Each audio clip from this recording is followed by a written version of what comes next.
Hello everybody, I'm back to do another try on my testimony video of heaven and hell and dying.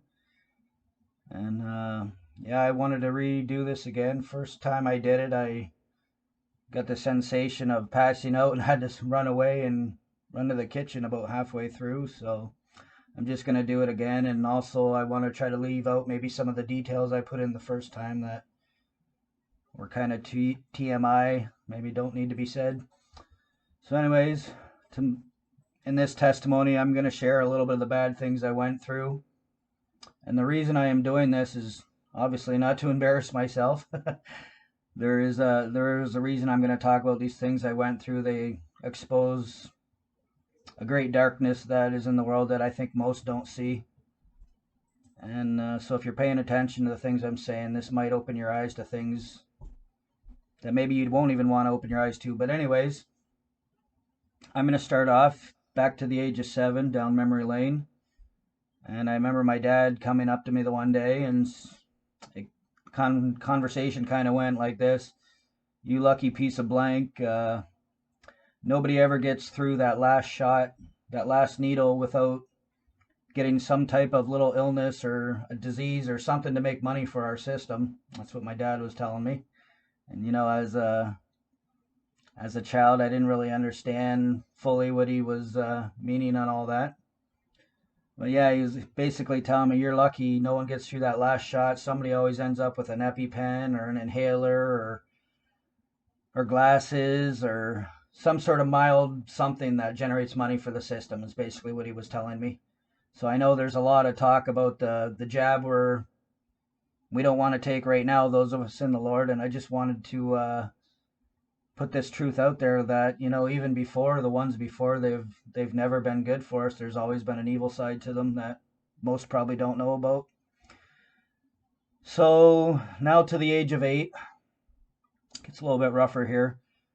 I'm going to go to my first family doctor, my childhood family doctor, and my parents used to take me there. And he was a wicked old man, like really old and tall and kind of a scary guy. He wasn't very nice. And I remember my mother would take me in the room with him, and she would basically leave the room and leave me with him alone. And I'm going to go less detail this time. He would basically just, basically give me a physical that a 50-something-year-old man should be getting. Have me drop drawers and just check different things out, like horrible things like that would be embarrassing for me as a child. And this happened about 4 or 5 times in a 2-month period. I remember my parents would take me there, and he would do these things to me in the doctor's room. And I remember my mother would come back in, and he would hand her like $80 in 20s. And like I said, it was very embarrassing and scary for me as a little child. And I remember crying to my mother to never leave me in the room alone with him again. So we get down to the last time I'm there one more time with this doctor. And I guess he decided to step it up this day. It got a little bit worse. He did all the normal bad stuff he was doing to me. And then this day he gloved up and made me turn over in my stomach. And I don't know how to say this politely. I guess did check my prostate, I guess we'll say, from, yeah. But anyways, this doctor was, he was a one-man doctor's office. He had an old house, 2-story house in Leamington that he had done up as his doctor's office. And his own wife was his own secretary there. And she was a sweetheart. She was always good to all the kids in there. She would give everybody candy, and she was a really nice woman. But anyways, he's in the middle of, I don't know how to say this. He was in the middle of checking my prostate, we'll say, and his wife walked into the door while he was doing these things to me. And the look on her face of shock, like of finding her own husband violating a child in the doctor's room, and just the look on her face and the ripple going across her lips. And yeah, I vouch for this woman that I don't think she knew what her own husband was doing to children in his doctor's office. And the reason I say children is because I remember years ago there was other people from Leamington that were having repressed memories of similar things from this man. But anyways, this last time, his wife came in, caught him doing what he was doing to me. And he basically yelled at her and said he needed 5 more minutes. She closed the door, went away, and he was mad. Like, he was livid that his own wife had caught him violating me, like violating a child. He was mad. So he went to he had a wooden cabinet, and he went in and he grabbed kind of like a medicine bottle. And I remember watching him draw up some of the liquid out of this bottle, and the bottle looked black inside. And I remember as he kind of moved it around, it had a reddish tint to it. And I remember he said, we're going to put a hitch in your step today. We'll fix you up. And he's drawing up some of that into the needle, and he comes over to me. And I remember saying, why would you want to hurt me? Why would you want to hurt a child? Like, why do you want to do this to me? I knew something bad was coming. And all he said to me was, because I can. And then about 2 seconds later, he said, my son's only got about 2 years of school left before he's a doctor, and the system's getting low on money. We have to generate money somehow. And I remember struggling and flailing my arms, and I didn't want this needle. And he said, here's a little bit of mercury for you. And he grabbed my right arm with his hand very strongly, and he slammed that needle in my arm and shot that mercury into me. So, a couple minutes later, like usual, my mother come back into the room. And I remember him saying to her that they would get a government check in the mail, which obviously she got lied to. I don't think they ever did get that check, letting their own child be hurt by a doctor just for some money, which is hard for me to handle. Even to this day, 10 years later, having these memories, it's a difficult one. But I go home, and this mercury in my system was so bad. I was so sick. I remember for 3 weeks straight, I was off of school, and I couldn't eat, drink, anything. I couldn't keep anything down. I remember the whole 2, 3 weeks, my mother would try to get me to drink some water, at least to get some fluid in my system. And even water, as soon as it would start going down, I would just convulse and puke it back up. I remember having a garbage bag left in the one room left open because that's how often I was getting sick. I couldn't do anything. I remember being in this low place, and I wasn't getting really taken anywhere for help by my parents. They were kind of just keeping me at home in my room. And as a child, I didn't understand fully what was going on. I didn't have the realization that my parents were trying to let me die at home. So I remember even as a young child, it was just me and God. I went into deep, deep prayer. I prayed to the Lord to save me, like to help me. I knew I was getting close to death. So I went into some deep, deep prayer with the Lord between me and him, and he brought me through it. 2, 3 weeks later, I came out of it, and I started to eat and drink again, and I ended up going back to school. And I even remember the teacher I had at school that year was seeing how much weight I had lost in that 2, 3 week period. Like, I remember seeing ribs. I went from a mildly chubby kid to ribs and like sunken face, like I had went through a month of the Holocaust basically. And I remember the teacher asking if she wanted me to call CAS, or I don't know if they called it social services back then. And I'll say, as a child, when you go through things this bad, or at least for me, I would just repress them within a day or two later. Like, I couldn't even remember the horrible things I was going through because, like I said, as a child, a lot of times a child will repress things when it's that hard for the mind to handle what you're going through. So I remember the teacher saying, I can call these people and they can see if you need to be taken away from your parents. And that just scared the death of me. Like, inside, I loved my parents. I was a normal child that loved my mother and my father, and whenever I wanted to be taken away from that, just seemed horrible to me. So I cried no, and nothing came of it. She didn't call anything. So I'm going to skip ahead to the age of 13 now. We're now till the last day of grade school for me. Like, the very last 10 minutes, I'm about to miss my bus to go home on the last day of grade school. And I get told I have to go to the gymnasium. And I didn't understand what was going on.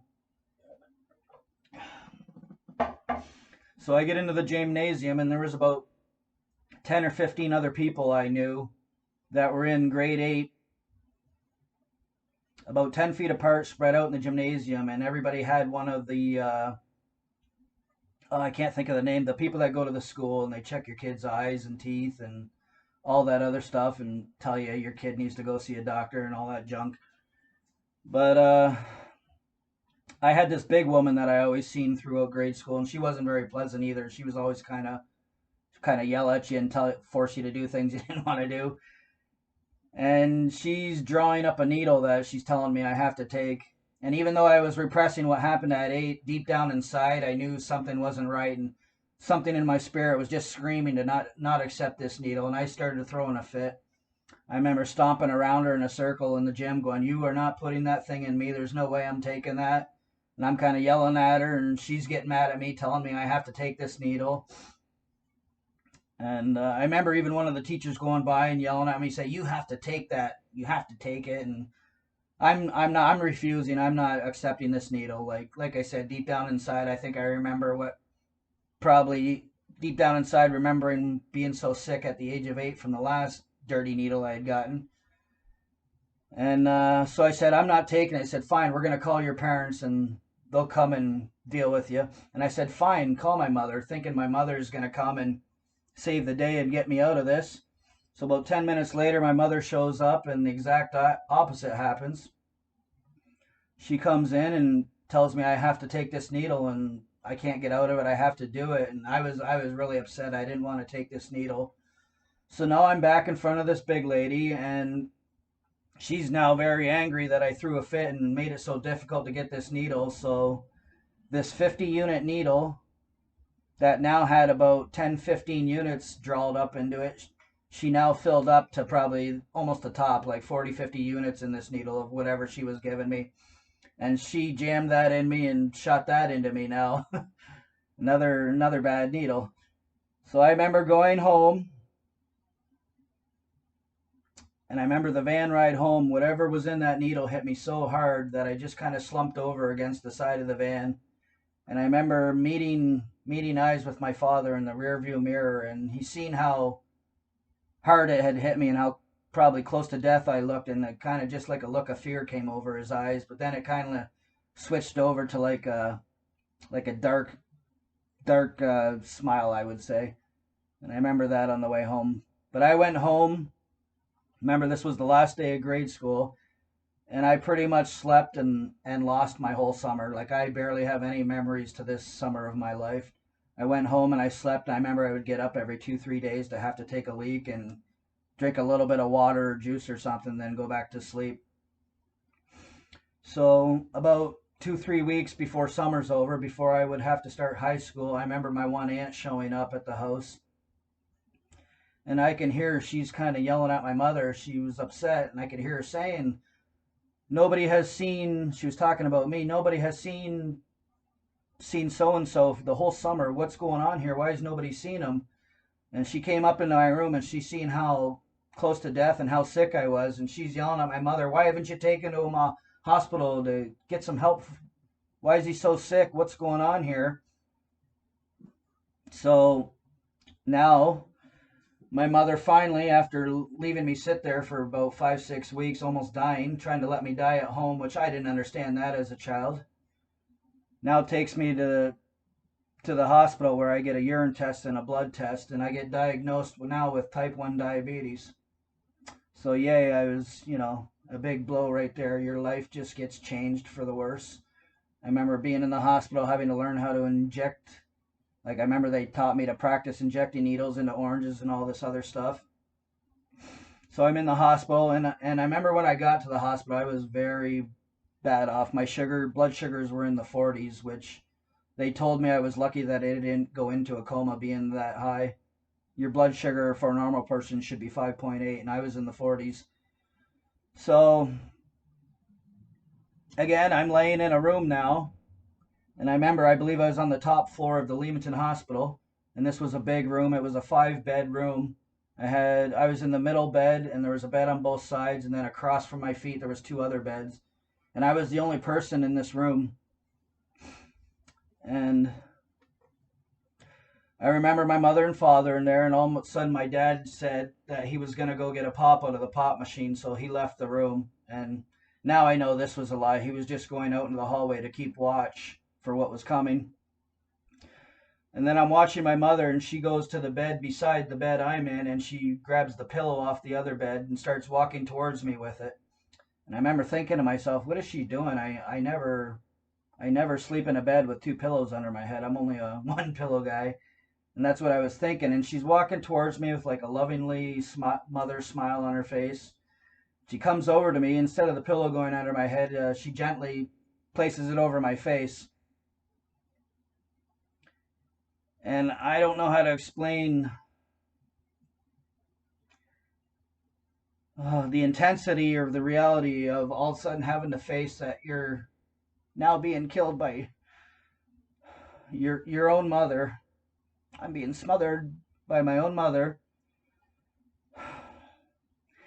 And she's holding this pillow over my face, and I was very weak. Like I said, I was sick that whole summer, so I didn't have much strength left to me.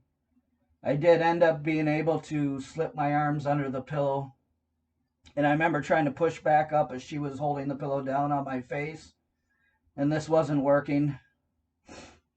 This wasn't working. I wasn't strong enough. She was easily smothering me. I was dying. So I kind of chuckle about this part. Like, I mean, as horrible as this is, you have to learn to, I guess, chuckle when you can. I ended up outsmarting my mother even while she was trying to kill me. I had nowhere else to go. Physically, I was losing, so I had to use my mind. And I remember thinking there while she was smothering me with the pillow that maybe if I just let my arms fall back on the bed and pretend I was already dead, she would stop smothering me. And that's what I did. I just stopped pushing back with my arms and I let them drop to the bed. And within 2-3 seconds, she lifted that pillow off my face, thinking I was dead now. And while she got a surprise, I shocked her. My head shot up and I started yelling at her and I said, "What the blank are you doing?" I couldn't blank.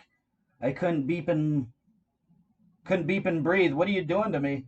And I screamed this in the room, and I think somebody outside in the hall heard it, and this will come in later in the story. But I remember my mother being first shocked and then mad. She's like, "Oh, no, you didn't." And that pillow went right back on my face. And I didn't even have long enough to even catch my breath from the first time. I don't think I lasted another 4 or 5 seconds the second time. And I was dead. And the next second, I remember opening my eyes. I'm now in my spiritual body. And I'm floating at the top of the room in the hospital room with my back to the ceiling. I'm in the corner of the room, and the first thing I see when I open my eyes, I'm looking down, and I'm hovering over a little double sink over the counter off to the corner of the room.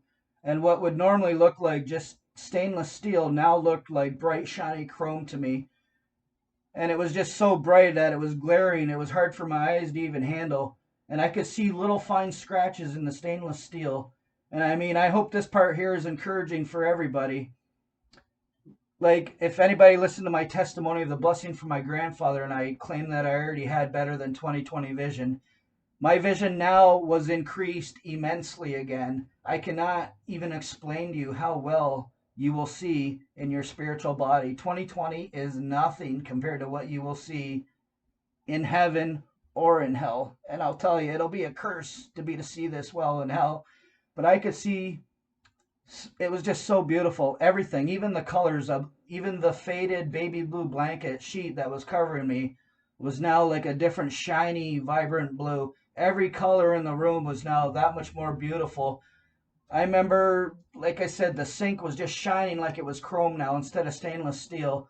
I looked up at the tiles by my head, and my vision, I could focus. Even it was like the drop-in tile with the holes punched into them, and I could see inside of the holes and even look at the different particles of whatever material or fiberglass or whatever it was they were made out of. That's how good my vision was.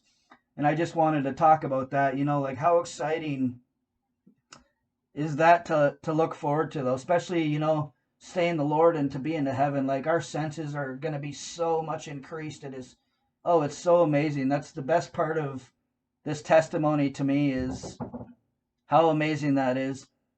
It is so amazing. I don't know why so many others didn't notice that part, but for me, that was the first thing I noticed, was the immense increase in my vision.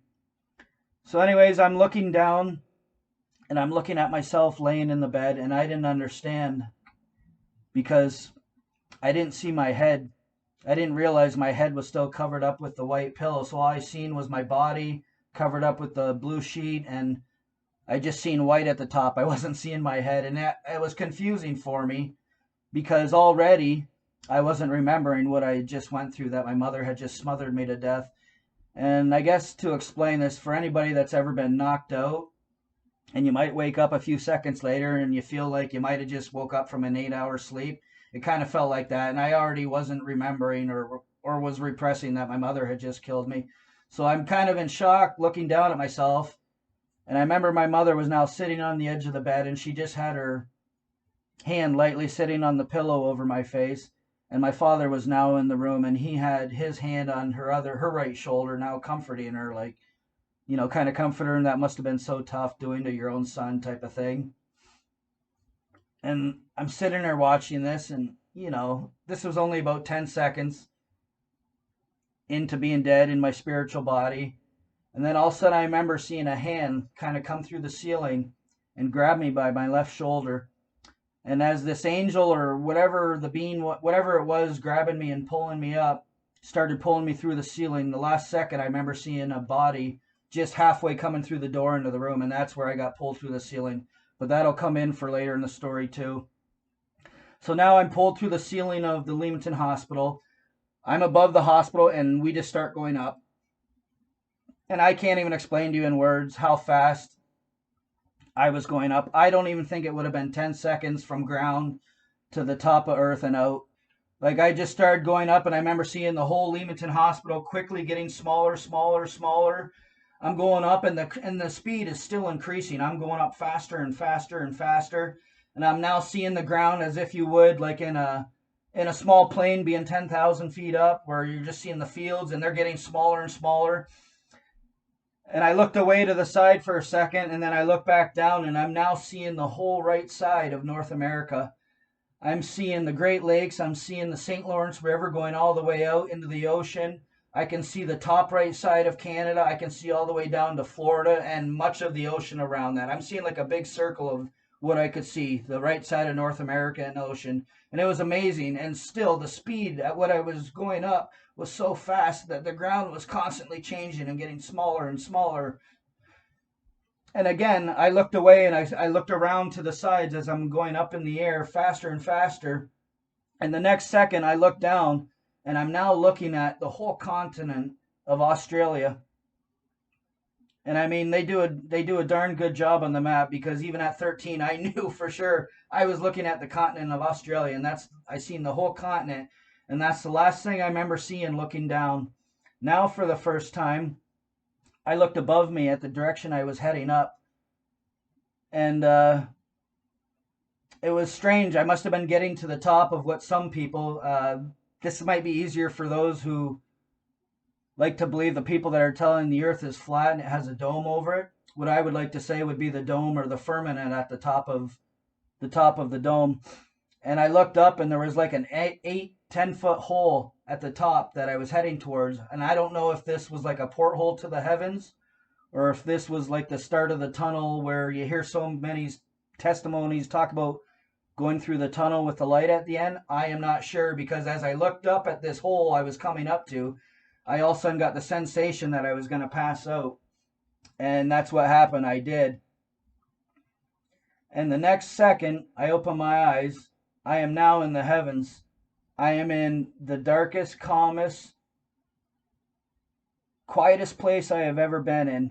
And it was a very calm place. I was not scared.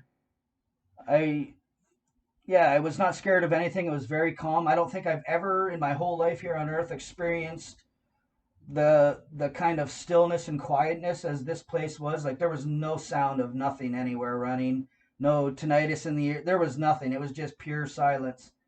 And I'm looking around, and I can see stars everywhere, all around, up to the left. And I'm now looking in front of me, and it was almost as if I was on like a pathway, like a straight. I had the sense that I was on a straight path, even though it was black and I couldn't really see anything. And the cool thing about this is I was going forward almost at like a very slow walking pace. Except I wasn't walking, I wasn't moving my legs. I was just in the standing position, and I was floating forward slowly, almost like I was standing on like a flat mall escalator. That's kind of the sensation of how it felt. You know, I was in the spirit in standing position, just floating forward slowly, and it was amazing. I'm looking forward, and I'm now looking ahead of me, and I see 3 gates ahead of me to the right. And I remember looking around, and to the left I could see stars. If I looked up, I could see stars. Straight ahead, I could see stars. But if I looked to the right, it was just black. And at first I didn't understand. It took me a second, but then I understood. I was standing right next to the wall of heaven. So if I looked to the right, no matter how high I looked, I could not see stars. It was just blackness as high as I looked up. And ahead of me, I seen 3 gates. And each gate probably was about 25, 30 feet wide, and probably had about 20, 30 feet in between them also. And it was cool because I could see the light of heaven shining out into the darkness through these gates. And here on earth, if you see light shining in through a window, it slowly fades and dissipates away. But here where I was, the light shot from heaven was shining through brightly.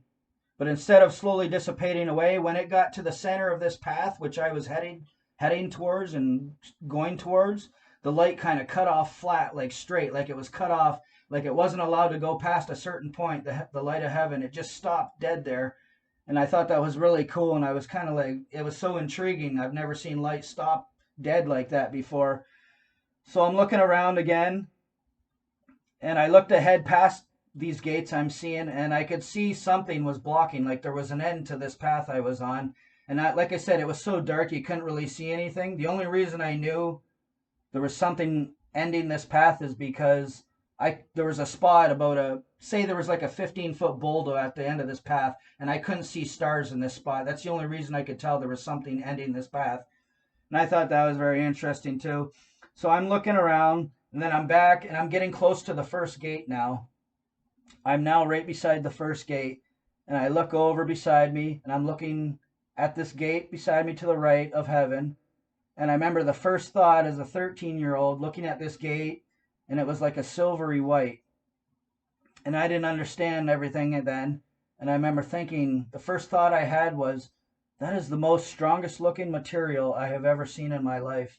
Whatever this gate was made out of looked stronger than like the metal our bars and our jails might be made of. It looked way stronger than that. I just had the feeling and the sense that whatever this was unbreakable. Nothing could touch it. Way stronger than any of our metals here on earth right now. And it kind of makes me laugh now to look back when I first had these memories, because I didn't understand. But anybody who knows their Bible well enough, and it talks about the gates of heaven are all made out of one solid pearl. So now I look back and I realize that the gates of heaven I was looking at, the silvery white, just like the Bible said, were made out of one solid pearl. And that's why they looked so strong and so immaculate. It was beautiful to look at. So I'm looking at that, and I wish I never took my gaze away from heaven. It reminds me of the story of Sodom and Gomorrah, to not look away from the good, because I did. After a couple seconds, I looked back away, and now I'm looking to the left. And I'm looking up and around, and the stars were, it was so dark up there that the stars were way more beautiful than you would ever normally think they would be. They were bright. I'm looking up, I'm looking around, I'm seeing stars. And then I kind of looked down to the left a little bit. And this whole 10, 20, 30 seconds I had been going along this path, for the first time now, I'm looking down, and it was so dark that this whole time I didn't realize I was 2 feet from the edge of a cliff. I was 2 feet from the edge of the pit of hell. And I now caught a glimpse of an orangey red glow way down in the distance. Barely see the glow of the lake of fire below me to the left. And like I said, part of me wishes I never looked that way, because as soon as I looked and I seen the fire of below to the left and realized I was right beside the edge of the lake of fire of hell, a force grabbed my spirit, grabbed me, and it took me off this path, and it started pulling me down into hell. And I remember the first thing I thought and the first thing I felt was the most horrific emotional pain I ever experienced in my whole life. And I mean, I went through some horrible things in my life, and nothing topped this. I remember my spirit just crying out, and I didn't understand why the Lord had me going down into hell. You know, I always tried to be a good child and thought always tried to be a good person, so I was deeply emotionally wounded in this first couple seconds. That was what I felt. Emotional pain I can't even explain. So I'm heading down into the pit, and it's not like you might think where I had just fallen off the edge of this cliff and I was falling straight down into the pit. There was a force that was taking my body down on a 45-degree angle, like not even at a falling speed. We'll say like at a fast running or a jogging speed. I am now heading on a 45-degree angle down towards more of the center of this lake of fire, or wherever it was taking me. I wasn't falling straight down. It was pulling me down on an angle. And I remember after the first couple seconds, I'm getting down a little bit, and all of a sudden, waves of immense heat were hitting me. And I don't know if you've ever sat around a bonfire and accidentally leaned over too close, and the heat's so powerful that it takes your breath away and it's hard for your lungs to take in and breathe. I could barely breathe. The heat, even up as high as I was, probably still 300-400 yards off the bottom of the lake of fire. The heat was so immense hitting me in the face that I could barely breathe. And then the next second, I'm smelling the stench of rotting flesh, like sulfur, and I don't even know how to explain it. A smell that was so wicked and horrid that it also took my breath away. And those are the first things I noticed about hell, is how hard it is to breathe there. 2 reasons. It's so hot, and just the smell is so disgusting and wicked. It's almost like if you've ever smelled... I remember walking by my uncle, who was a farmer, while he was spraying ammonia in his field, and it takes your breath away. It was even worse than that. The smell was so horrid down there, heading down there. So I'm still heading down. I'm getting closer and closer, and I'm now hearing screams in all different directions around me. All different directions, and it's dark. You can't see where they're coming from. But you hear screams all over the place of people being tortured and going through only God knows what down there. Horrible, horrible screams. Like screams like you've never heard, like somebody's being broken in half and pulled apart. And just the feeling of fear in this place is nothing you can ever explain. Like, just like the feeling of, I've never had a heart attack, but it just felt like I was having one. There was so much fear in this place. It's unexplainable fear. So I'm hearing screams all around me coming down, and I'm still headed down, getting closer and closer. And now, I don't know, I'm probably only 150, couple yards off the bottom of the pit of hell. And I can now see a little better in the red glow. And strange enough, from what we're seeing a lot nowadays with all the volcanoes, it reminds me of that, like the glow on the bottom of the floor. It's almost, I could see people everywhere, almost like a concert, like just lots of people packed in side by side, and they were all just waiting around in this lava.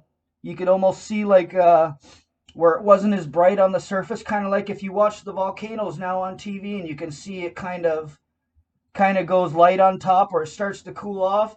It was like that, and you could see the trails of the legs of these people having to wade around through like a foot and a half of this in hell, having to walk through this lava, this fire.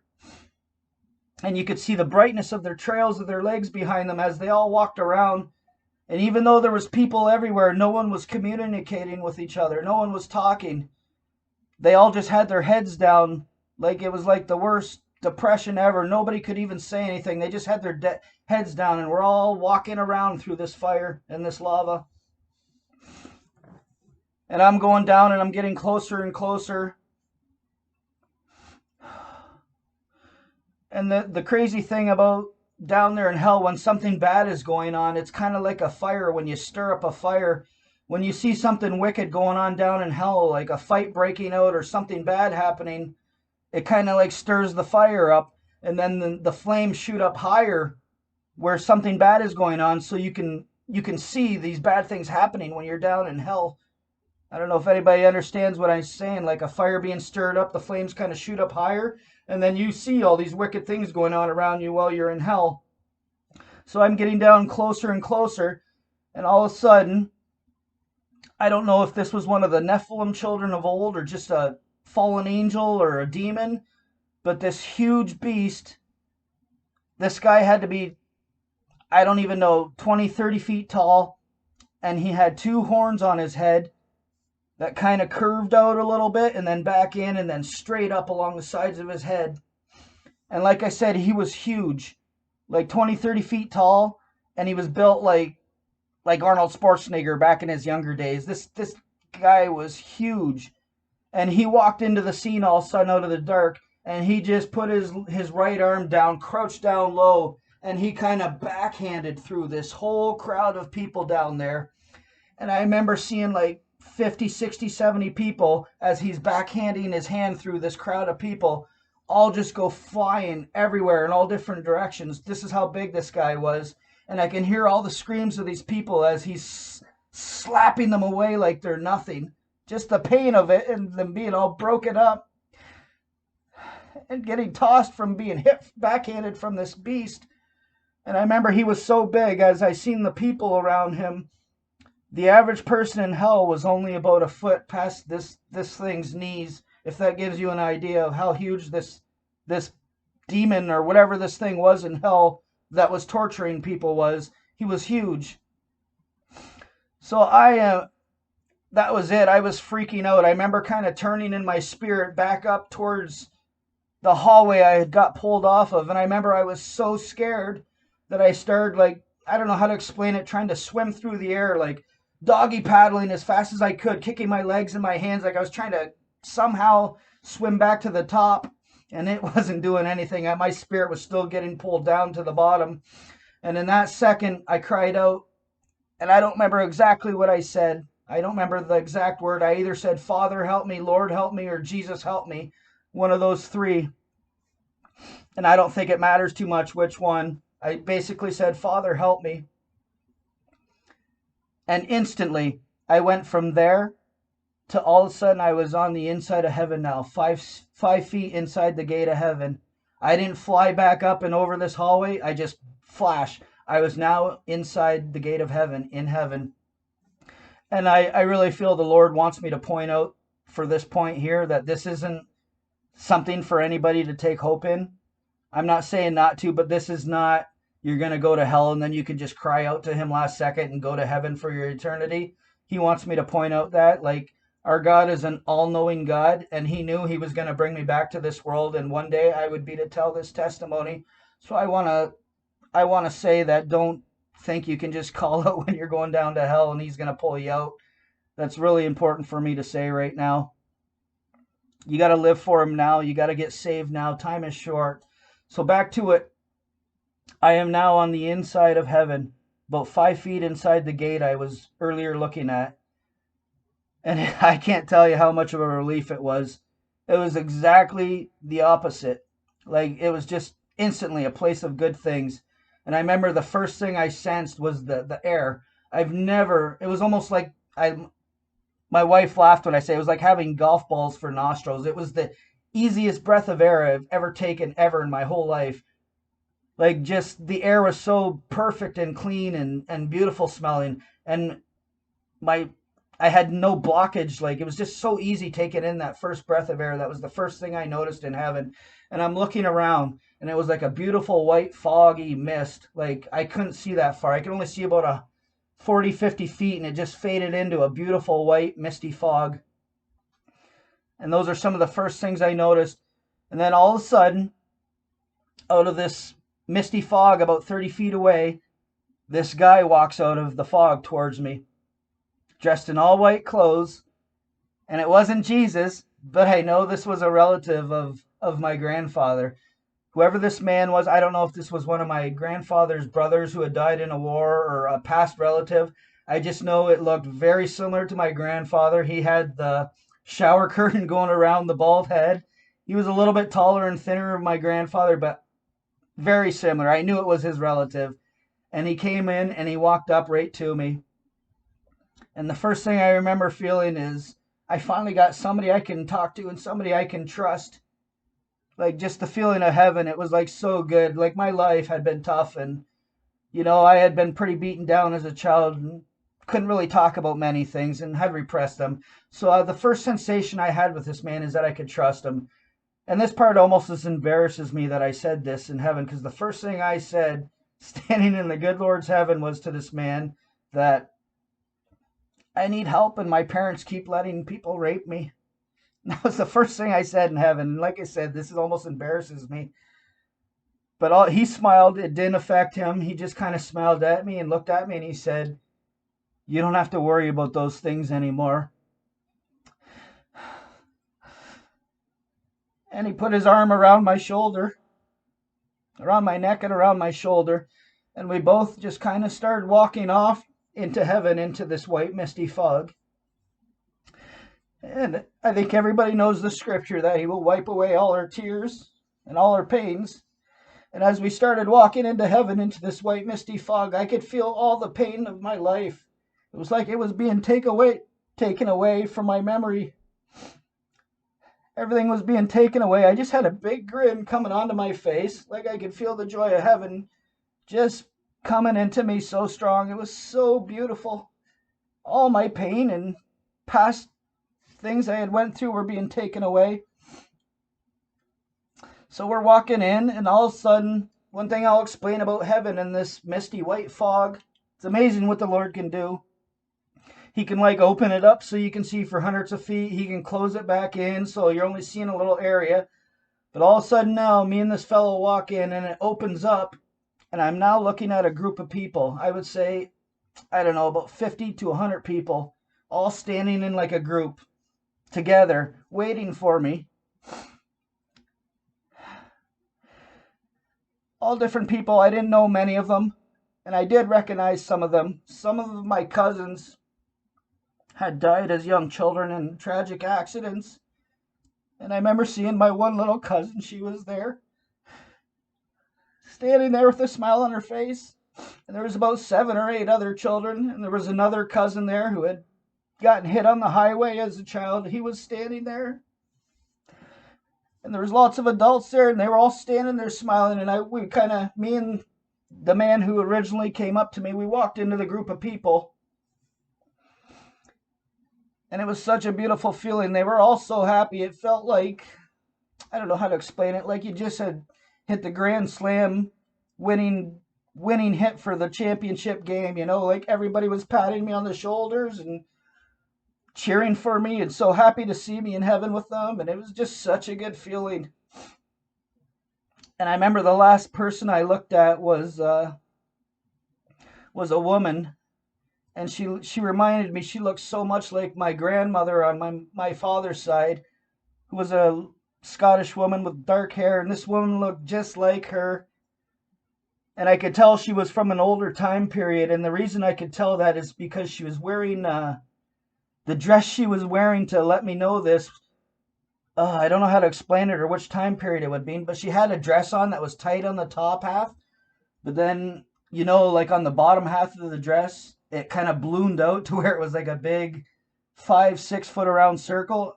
I don't know, those of you who know your clothing better than I do. It was like an older time period dress, back in the old days when it just used to balloon huge at the bottom. And it was beautiful. I could tell she was a relative of my grandmother, and she had the dark black hair. But as I looked at the hair in the light of heaven, I seen red highlights in her hair. And it was cool that the Lord showed me this, because me and 2 of my siblings were redheads. We were redheads growing up as children and still are. So that was very cool to see that it was like the Lord was showing me where me and my siblings got our red hair from. And I remember looking at that. I'm getting patted on the back, and I got that few seconds with all these people, and it was such a good feeling. And then again, the Lord kind of like whooshed me out of there in the spirit, and kind of like whoosh, he like pulled me out of this group of people and ahead back into the fog, and then opened up a new spot for me to see. And I'm now looking at, I guess I only could describe as, I don't know if I would call them pillars.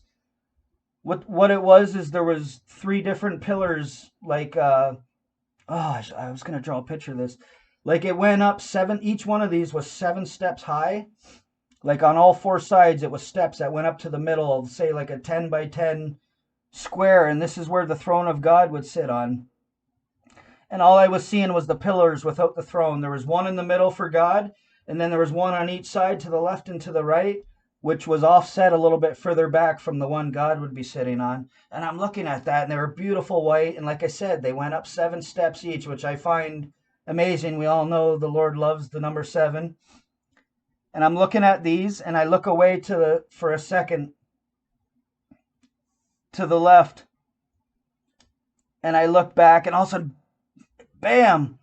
It was just like the most immense light I had ever seen just hit me in my face. And I'm now standing 30 feet before the Lord sitting on his throne. And all I could see was his sandals, his feet, and not even halfway up to his knees. I could only see the bottom portion of his legs. And the rest of him I could not see. All I seen were rays of light pouring out like 20, 30 feet towards me in all different directions.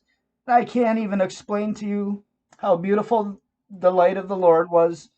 You know, we hear about, was it Moses who seen the burning bush way back when? These rays of light were like moving and turning in all different directions, and it was like a living light. It was like a combination of fire, living waters, flowing, like it was just flowing and moving everywhere, like living light, living waters, living fire, like a combination of all three. I can't even explain to you. Just a powerful, beautiful light, like millions of different little beams of light were curving and going off in their own directions and doing all kinds of different things. It was the most amazing thing I've ever seen in my entire life. So I'm staring, knowing I'm in front of God looking at him. I can't see most of his body, just these beautiful rays of light pouring out everywhere towards me. And the feeling of love so close to the Lord pouring all over me. It was the most beautiful experience I've ever had. So I got that for about 4 or 5 seconds standing before the Lord in front of his throne. And then whoosh, he kind of took me, and like I said, he just floats you off into another. He does whatever he wants. It's amazing there. I kind of like floated off past the Lord on his throne. And for the first time now, he opened up. He opened up now that I could see far. I was now in like this beautiful green pasture. Beautiful, like I've never seen before. I could now see like a mile away, and like you would be to see normally here, except for with better vision. And I'm looking at the grass, and this whole pasture was just the same perfect grass. And I've never seen grass like this before. It was all about a foot and a half tall, probably about an inch wide, like an inch wide petal. I don't even know how to explain it, like an inch wide stem of grass. It was like soft. It kind of was like almost like it was dancing and flowing, like moving around all this grass. And I looked off across this pasture, and it kind of went 200-300 yards and then up a hill, and there was one big tree off in the distance up on the top of this hill across this pasture, and it was so beautiful. And I was looking at it, and the joy in my spirit that I was feeling was so immense. I remember I was so excited to be in this pasture, and I just took off and I started running through this grass towards this tree off in the distance. And I only got about 20 feet, 20, 30 feet, and then I kind of faded away. And then boom, I'm now back in the Leamington Hospital. And as soon as I was back in the hospital, this is also hard to explain. It was almost like again, like my memory wasn't fully there. I don't even know where I just was. All I know is I'm now back in the hospital, and my mother, who had however long before smothered me, was now sitting on the bed beside me like a loving mother with her arm around my shoulders. And I remember the first thing she said is, "Oh, you're back." She said, "We lost you for about 10 minutes. You're so lucky you're back." And she's talking to me.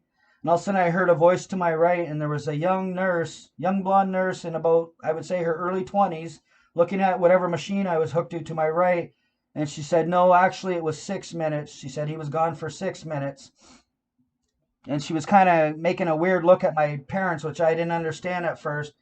And the first 10 seconds I was back from heaven, I was just sobbing and weeping, like a cry I've never done before. It was just like like a sobbing weeping. And I didn't even really understand why then, but the nurse this nurse was smart enough. She's like, I think he was just in heaven and he's upset he's back now. And I'll tell you now, she hit it right on the head, because I was just sobbing and weeping that I was back on earth now, back to the place where I experienced so many horrors in my life. So I'm crying. And this nurse was saying whatever she said. I was gone for 6 minutes, and then she left the room. And all of a sudden, a different nurse came back in with her. Two nurses came back in the room. And obviously, I'm talking about this nurse is probably the same nurse that heard me yelling before I had died and left. So she came back in with the head nurse, and I remember this nurse was angry. She started yelling at my parents. She's like, "You two get out of this room right now. Get out. Get out of this room." And my parents are going, "What do you mean? This is our son. Why do we have to leave the room?" And she's like, "You get out of this room now." And she yelled at my parents, and my parents listened. They had to. Like, they left the hospital room. And I didn't even understand this. This goes back to how your mind can repress things that are so traumatic. And I'm telling you, hell and heaven was that traumatic that I was already kind of inside my head forgetting them at the time and not even understanding everything that I had just went through. So this head nurse is back in the room, and she's talking to me. And all of a sudden, my old family doctor came in the room. The one that had done the horrible things from the past from me, who was still my doctor. He was also a resident in the Leamington Hospital. He's now back in the room, and I'm laying in my bed, just back from being in hell and heaven and all that. And there's the curtain closed beside me, but this nurse and my doctor are now having a very violent argument beside me. And this head nurse is yelling, and she's going, "My nurse seen whatever happened with the pillow and this and that." And the doctor, who was the piece of junk that had violated me as a child and wanted it all to be covered up, was defending my parents and saying his parents would never do that to him. They're good people and they would never do that. And I could remember the nurse yelling back, going, "My nurse knows what she's seen. She's not delusional. She knows what she's seen. She's seen the pillow on his face." And they were having this fight beside me. I'm fresh back from the dead and here listening to this going on and yelling. And it went back and forth and back and forth. And this was a tall man, this doctor. I remember this poor nurse. She was a good foot shorter than him. And, I'd like to say to both of these nurses, if some chance they hear this, that, thank you for trying to stick up for me in that time I went through, for standing up to that doctor and the wicked things. Anybody out there who stands up for people being hurt, thank you to all of you. We have to be good, and we have to try to help fight against evil always. But she was giving it to the doctor, and they were fighting back and forth. And I remember the doctor saying, "I will make sure this isn't known, and I will get the last say in the charting before it gets locked away," and all this other stuff. And I didn't understand that. But I know I talked to my wife now as a nurse, and she says it makes sense, because she said your doctor gets the last look at the charting when you're in the hospital before it gets filed away into the cabinet and locked away. So she thought that made sense to remembering that too. So they had that fight and they left and all that happened. And now it's just me and this head nurse in the room. And I remember she was mad. She knows what had just happened to me by the hand of my own parents. And she comes up to me and she's asking me if, again, for the second time in my life, I have a woman I didn't really know asking me if I wanted her to call social services or whatever she said. And same thing as before in my life. I'm not understanding what I just went through. It's kind of repressed in my mind. I went through so much that my mind was already forgetting everything I had just went through. I wasn't even still remembering that my mother had smothered me and all this. And actually, I did not have these repressed memories till about the age of 30. So again, I'm sticking up for my own parents who had made another attempt at my life, sent me to hell and heaven, which, I guess I look at now sometimes as the worst day of my life and also the best day of my life, because you could never go to these two places and then ever lose faith and say that you don't believe in God or heaven and hell. It's not possible once you've been there. You just can't. So I can never lose that. So in a way, the worst day of my life, being smothered by my own mother, also became the best day of my life in a way. So a day later, you got to remember I was diagnosed with type 1 diabetes. I had gotten a dirty needle at the age of 8 and a dirty needle on my last day of grade school, which made me diabetic. And these are truths that I might pay for talking about if anybody out there is even understanding what I am exposing right now. The realities that many live and never come to the understanding of where evil lies sometimes. So anyways, a day later, they're testing my blood sugar. And I don't know if it was just that I was in the good Lord's heaven or the fact that I stood before him on the throne, but I was completely healed. I was no longer diabetic. They tested my sugar for 2 days straight, like 4, 5, 6 times a day, and it was 5.8, the perfect blood sugar for 2 days. And they were almost upset. They didn't understand it. They're like, how are you not still diabetic? What the heck? They didn't understand what was going on. So I had basically been healed by the Lord, or when I was in heaven, I was no longer diabetic. He had fixed me, and I wasn't diabetic. So about 2 days later, the doctor was angry, and he wanted me sick. He wanted me gone. He didn't want the things of what he did to me in the past ever to come out. He wanted me to be diabetic and have my life shortened and all these other things. They knew about other gifts I had as a child, and I will tell you now, the devil attacks people who use their gifts and are anointed and are actually using them in the world. The devil attacks the most. So 2 days later now, I remember the doctor saying to me, well, we can't have a misdiagnosis. And he started forcing insulin into me again, forcing me to take a needle. And again, I didn't want to do this. And I had my parents telling me I had to, I needed to, and all these other things. So they started forcing me to take insulin, even though I was getting perfect 5.8 readings for 2 days now. And I remember sweating and having bad diabetic lows because I was getting insulin when I didn't need them. And it worked again. This is now the third time in my life by the medical community and evil people in the medical field had made an attempt and now given me diabetes. So after a couple days of forcing me to take insulin when I didn't really need them, my pancreas again stopped producing its own insulin because they were giving me insulin, which told it not to. So again, I was made diabetic for the second time in my life and the third attempt. If this is exposing anything to anybody listening right now.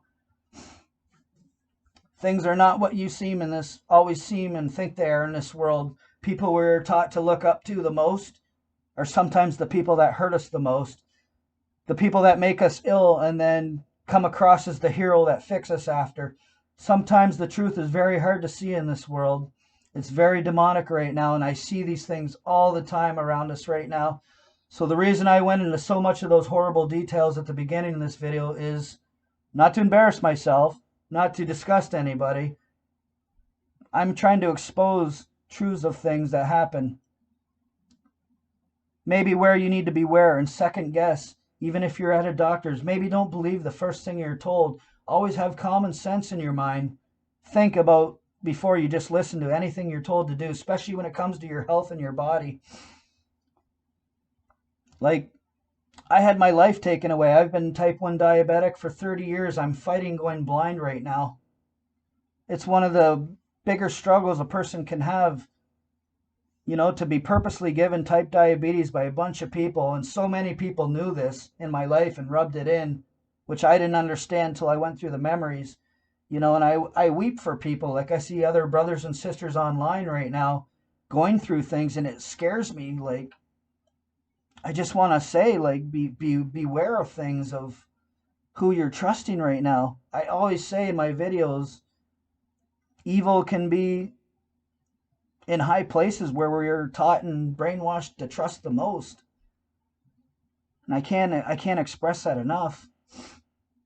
So I hope this testimony is powerful, and I hope it wakes people up, and I hope it brings somebody to the Lord. Like, do you think anybody would make up going through such things as I have spoken of here?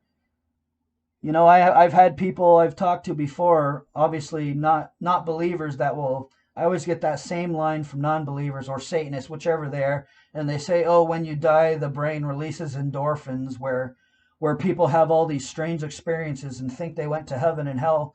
And I laugh at them. I say, "Are you serious right now? Do you really think of what you're saying, that the brain is releasing endorphins? Why would all these people have the same experiences in heaven and hell then? Why wouldn't it be strange things like pink elephants jumping around or something bizarre and off the wall? Like, it has no common sense to it. Heaven and hell is real. There is nothing more real than heaven and hell.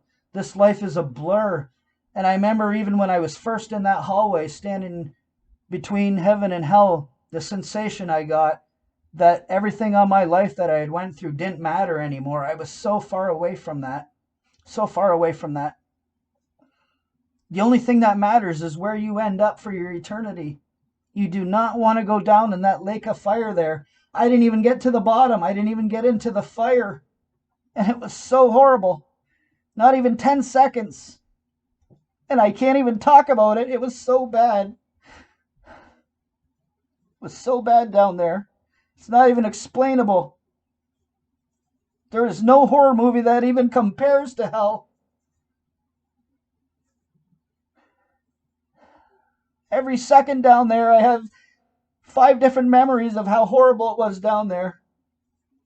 And vice versa, heaven is the exact opposite. It is nothing but joy and love and beautiful things. And even though I was only there for a couple minutes, I can't wait to go back. Could you imagine an eternity of the things that we will experience and be shown? It's a magical place, and I could never put a limit on what I believe we could have in heaven. It's so amazing. I can't wait to go back there, and I long for the day to go back there. So I hope this is encouraging for people. I hope it opens people's eyes, and lost sheep, come back, because we're waiting to go home. This is a hard testimony for me. I hope somebody hears this that needs to hear it.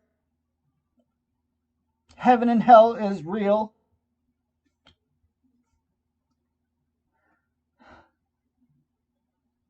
I'm going to leave this at that. I'm sure I'm forgetting something I wanted to say.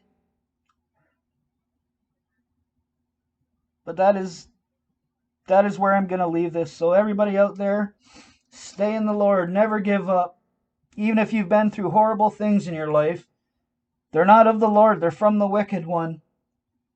He loves you, and he wants you to end up in heaven with him. He really does. He really does. You got to have faith in him. You have to believe in what his son Jesus did for us on the cross. You have to live for him after you've believed and walk with him. That is where you grow with him. That is where you can build up your blessings for when you're in heaven. All these things are important, not your stature, your wealth on this planet, not how big your house is, not your yacht, not your power of control, not your inability to hurt people and get away with it because you're in a high place in this world. Where you end up at when you die is what is important. And that is how I'm going to leave this video. So I hope this does what it's supposed to do, Lord. I hope this helps some people out there. In your name I pray, Father. Amen. Everybody take care and God bless.